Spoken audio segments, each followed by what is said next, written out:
NBA playoffs initiated. We have a busy video today. I'm predicting 2 series. We have 3 of the 4 second-round series set in stone. 2 of them are starting this weekend. So I'm predicting those 2 series. I need these, okay? My first round predictions were a little bit shaky. And that's shocking coming from me because I'm like world renowned for my playoff predictions and how accurate they are. I was in Europe last summer in Portugal, and somebody stopped me on the side of the road and said, "Hey, wait, weren't you the guy who picked the Mavericks to beat the Suns in the second round?" Yes, that's me. Guilty as charged. True story. Ask around. It happened. So today we're going to do that. We're going to talk about some other stuff too, some very important stuff. And I can't believe I'm about to say this, but I'm going to give the Phoenix Suns quite a bit of flowers here in today's video. I really like something that they've done. Really, their owner. But I got to give them some props. But first, we must commemorate another fallen soldier, another victim to the NBA playoffs. The Atlanta Hawks eliminated last night, 6 games to the Boston Celtics. Our condolences. You know, if you're an Atlanta Hawks fan, there's some stuff, right? You pushed the Celtics to 6 games and shit. You had the lead with like 5 minutes left. Like, that was a scary moment for the Celtics. There were times in that game where I was like, oh my God, we're actually getting a game 7? Trae Young was dynamite in the first half, fell off of a cliff in the second half, but that's okay. And there's some stuff, like, you're probably safe from the Trae Young slander for just a tiny bit, just a fleeting moment, but you feel like you are safely out of the Trae Young slander zone because he played pretty well down the stretch in the final few games of this series. I got some numbers in front of me. The final 4 games of this 6-game series, 34 points per game. On 27 shots, you know what? I don't really care. I like that, right? Your team needs you. You're the guy. You need to score. You need to put up shots. 27 shots, cool. I'm okay with that. 12 assists per game, 3.5 turnovers per game. I'll gladly take that ratio right there, okay? DeJounte Murray, you are not him. That's what I'm leaving with. I don't like the DeJounte Murray trade. In fact, I would like that trade. I would rather have done that trade for like OG. Now, just have a player next to Trae Young who can defend like crazy, shoot threes occasionally. Like, I don't need the DeJounte Murray mid-range maestro game. And I also just don't want the headache that comes with having DeJounte Murray, which seems like a lot. Like, I genuinely do not like that guy whatsoever. Rest in peace to the Atlanta Hawks. You put up a valiant fight. You put up a valiant effort. Boston Celtics, Jesus Christ, are they good? I don't know, because that was a rough series. But they pulled it out. It's hard to win postseason series. It's hard to close out teams. It's not like the Atlanta Hawks were some, horrible, awful team, right? Like they're only 2 years removed from an Eastern Conference Finals appearance. Before we get into the predictions for the Suns and Nuggets and the Knicks and Heat series, I want to talk about something that came out today from the Phoenix Sun. Matt Ishbia, the Phoenix Suns owner, they announced that they're not doing cable anymore. They signed a deal with some, local broadcasting company, and all of their games are going to be available on network television. So you can watch these games. Right, you can watch these games on Channel 7. I don't know what the fucking channel is going to be, but if you have an antenna, which costs $15, or you have internet access, I'm sure, you can stream these games for free, essentially, which I think is a massive, massive, massive W and a huge step in the right direction for, viewership, NBA viewership over the next decade, 20, 30 years. Okay, I've been talking about this for a long time. If you've been on this channel, I've been talking about the NBA is a social media-driven league. It likes that.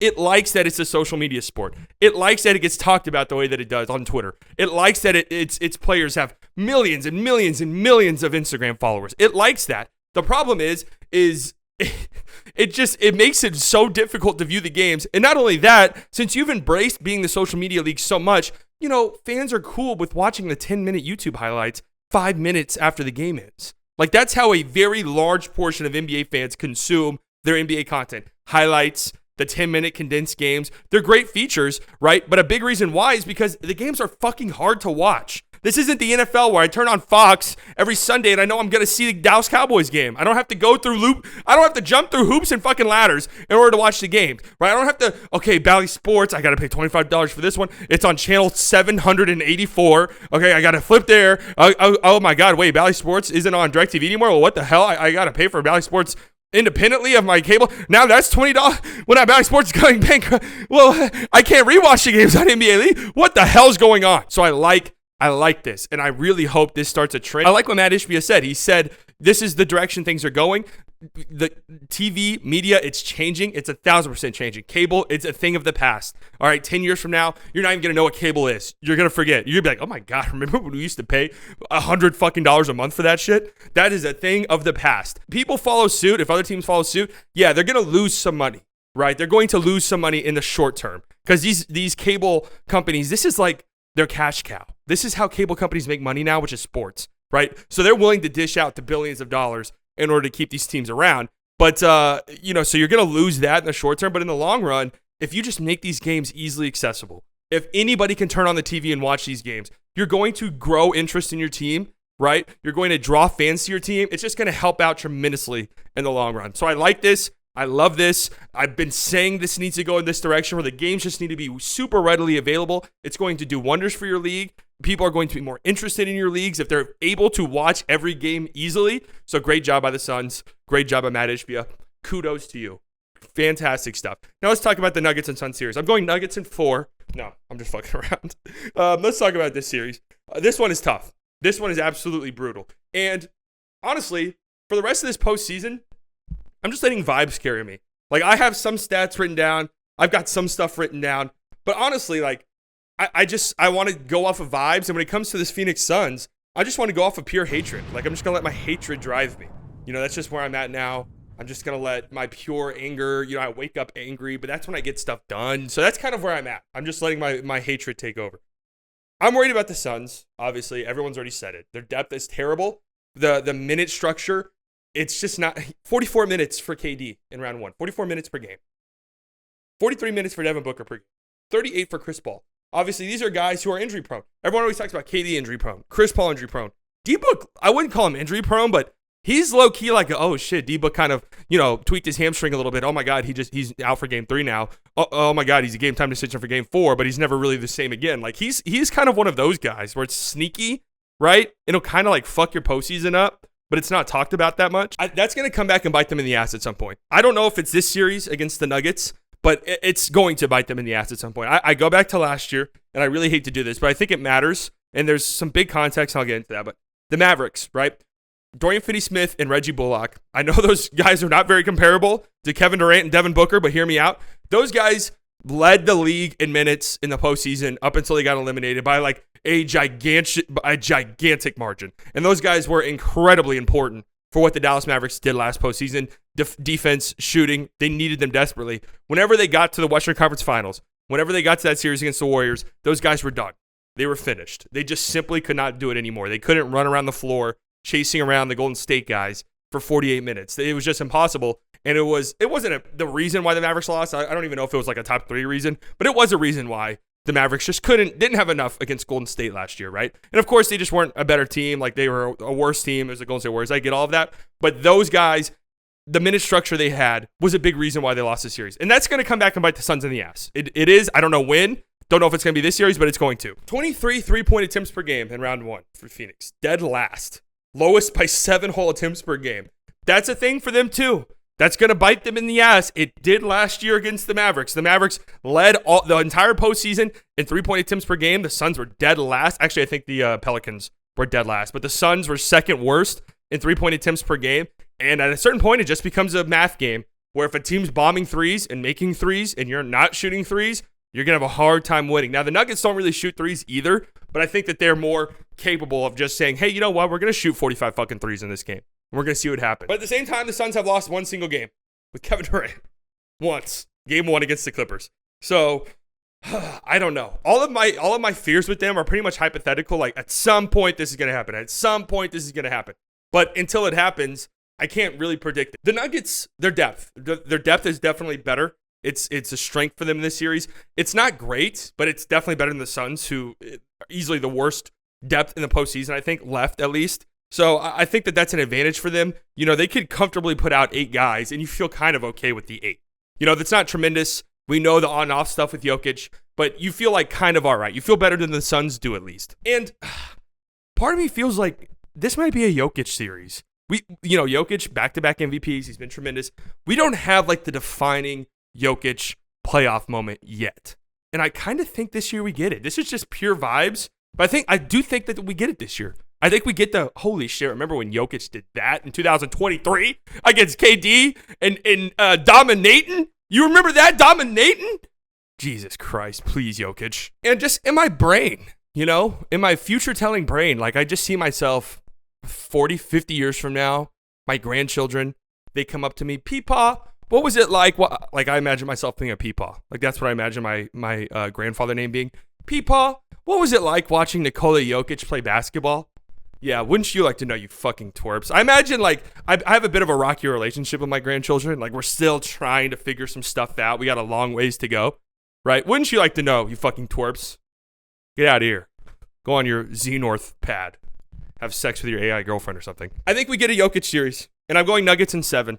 And the reason is vibes and hatred. Like, that's just pretty much it. I think we get a Jokic series, and that's it. I don't want the Suns to win, and I'm rooting against them. And because I'm rooting against them, I'm picking against them. Do I need to explain anything else? Heat versus Knicks. I'm going to be honest with you guys. My brain is telling me something I probably shouldn't say out loud because I run the risk of looking like a gigantic dumbass. I'm feeling like, do I want to say this? I'm feeling like a Knicks in 5 almost. I'm not going to predict it, okay? But that's like what my brain is sort of telling me. The Heat, they were tremendous. Jimmy Butler leading the postseason in scoring, right? Absolutely awesome what he did in series 1 against the Bucks. What they did was remarkable, guys. Like, you look at some of the numbers, what they did, they shot 45% from 3. The best in the playoffs by a huge margin. Duncan Robinson shot 73% from 3. 73. Duncan Robinson, like, they talk about load managing. They literally did. They were like, hey, Duncan Robinson, listen, we're not going to play you at all this season. You're going to get 20 minutes a game in the playoffs. And you're going to shoot 73% from 3. That's all we want from you. 52% from the field. That was the best in the playoffs so far as well. It doesn't seem very sustainable to me. What Jimmy's done is tremendous. Like, at some point, the Tyler Hero absence is going to hurt. When you need another legit offensive guy. And I give props to all the Heat role players, all of the Heat others who stepped up in major ways in that Bucks series. But, I don't know if you can comfortably rely on that. I don't know if you can comfortably rely on Jimmy giving you that every single game. Like, that's a lot, man. It's a lot to add. And he's a dog. He's incredible. When the playoffs come around, he's a top 5, top 3 player, okay? But I don't know if that's something you can realistically ask out of somebody over the course of an entire series, 2 series. And for the Knicks, right, they won in 5 games against Cleveland. You look at their numbers, and it's like, oh my God, if the Knicks see like a positive regression to the mean in terms of their shooting, like, they're a very dangerous team. They shot 28% from 3 in round 1, which was dead last. They shot 43% from the field. Only the Grizzlies were worse from the field. And they still won that series in 5 because defensively they're incredible. They forced more turnovers than any other team in the first round. And they extended possessions like a motherfucker. Offensive rebounding, they were absurd. 15 offensive rebounds a game. That was first by like a gigantic margin.